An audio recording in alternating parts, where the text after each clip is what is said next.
Friends, இன்றைக்கி என்ன சமையல்னால் லஞ்சில். Hi friends, அனைவருக்கும் வணக்கம். இன்றைக்கி என்ன லஞ்சு செய்ய போகிறோன்னா, கொத்தரங்காய் வச்சு தான் நான் சாப்பாடு செய்ய போகிறேன்.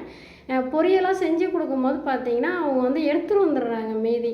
அதனால் நம்ம சாப்பாடுலேயே நம்ம கலந்து செஞ்சிடலாம் அப்படின்னு சொல்லிட்டு தான் இன்றைக்கி கொத்தரங்காய் சாதமாக செய்ய போகிறேன். அது எப்படி செய்யலாம்னு சொல்லிட்டு உங்களுக்கு நான் வீடியோவில் காமிக்கிறேன். எண்ணெய் சூடாகிடுச்சு. கடுகு கருப்பு உளுந்து, காஞ்ச மிளகாய், கொஞ்சமாக கருவேப்பிலை, கொஞ்சமாக கல் உப்பு போட்டுருவோம். இதுக்கு அரைச்சி ஊற்ற வேண்டிய மசாலா ரெடி பண்ணிடலாம். அரைச்சி ஊற்ற மசாலாவுக்கு வெங்காயம் போட்டுக்கலாம், கொஞ்சமாக தேங்காய், சோம்பு கொஞ்சம், மிளகு 4, லாஸ்ட்டில் சேர்க்க போகிற இதை இதுக்கு டேஸ்ட்டு. ஒன்றும் பொட்டுக்கடலை சேர்த்துக்கலாம், உடச்சிக்கல. அப்படி இல்லைன்னா நிலக்கடலை சேர்த்தோம்னா இன்னும் நல்லா டேஸ்ட்டாக இருக்கும். இதை கலந்து இதை அரைச்சிக்க வேண்டியதான். வதங்கிடுச்சு பாருங்களேன், நல்லா வதங்கிடுச்சு. எல்லாமே அரைச்சாச்சு. அரைக்கும் போதே ஓப்பன் பண்ணும்போதே அந்த வாசம் வரும். நீங்கள் இதுமாரி எதாக இருந்தாலும் இதுமாரி வதக்கிட்டு அரைச்சி பாருங்களேன், அது ஒரு டிஃப்ரெண்ட்டாக ஒரு ஸ்மெல்லில் வரும், நல்லாயிருக்கும். இதில் ஊற்றிடலாமல் கொத்தரங்காய் பாதி வந்துடுச்சு.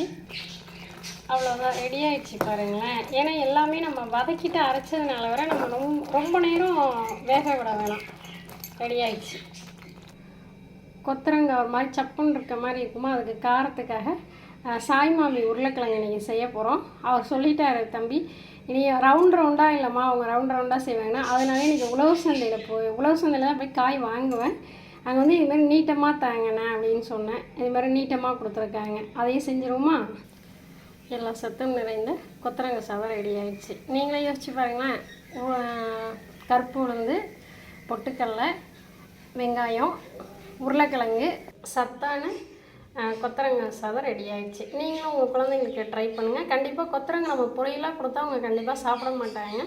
இதுமாரி வந்து கலவையாக கலந்து கொடுக்கும்போது கண்டிப்பாக சாப்பிடுவாங்க. அதை விட நம்ம காலையில் கொடுக்குறத விட இதுமாரி லஞ்ச் அப்போ முடிஞ்சளவு போகிறவங்க லஞ்ச் அப்போ இதுமாரி செஞ்சோம்னா இன்னும் கொஞ்சம் சீக்கிரமாக சாப்பிட்ருவாங்க குழந்தைங்க. இந்த வீடியோ பிடிச்சிருந்தால் லைக் பண்ணுங்கள், ஷேர் பண்ணுங்கள், சப்ஸ்கிரைப் பண்ணுங்கள் ஃப்ரெண்ட்ஸுங்களுக்கு. ஏன்னா எல்லாருக்குமே என்ன சமைக்கணும்னு சொல்ல கொஞ்சம் கன்ஃபியூஸ் ஆகும். கண்டிப்பாக இதுமாதிரி இந்த வீடியோவை சப்ஸ்கிரைப் பண்ணுங்கள், அவங்களுக்கு ஷேர் பண்ணுங்கள். Okay, thank you. உங்கள் உஷா நயோ. பாய்.